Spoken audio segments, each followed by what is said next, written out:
লোকদের আশা যেন শেষ না হয়ে যায়, লোকদের বিশ্বাস যেন শেষ না হয়ে যায়, লোকরা দুনিয়াওয়ালা ব্লেসিং খুঁজছে খুঁজছে অনন্ত জীবন যেন হারিয়ে না ফেলে। এই জন্য সাধু পৌল লোকদেরকে শেখাচ্ছে যে তোমরা প্রভুতে हर एक বিষয়ে উপচে পড়ো, একদম দৃঢ় হও, অটল হয়ে যাও একদম। আমেন। অতএব তোমরা প্রিয় ভাতৃগণ সুস্থির হও, আর কি হও? নিশ্চল হও।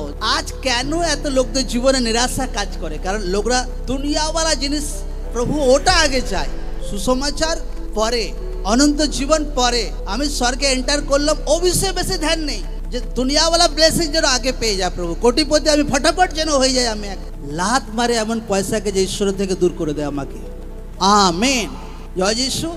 আমি কোনোদিন পরোয়া করি না যে কালকে আমার কি হবে, কে আনেওয়ালা মাস আমার কি হবে, দরকার আছে এগুলো।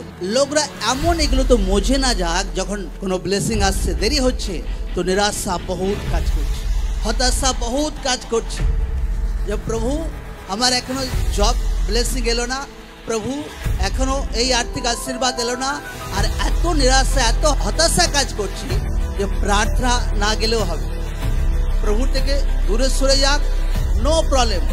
তার রং তরিকা, রং চিন্তাধারা, লোকদের সুসমাচারে দৃঢ় হওয়া দরকার আছে, সুসমাচারে সুস্থির করতে হবে নিজের জীবনকে। আমেন।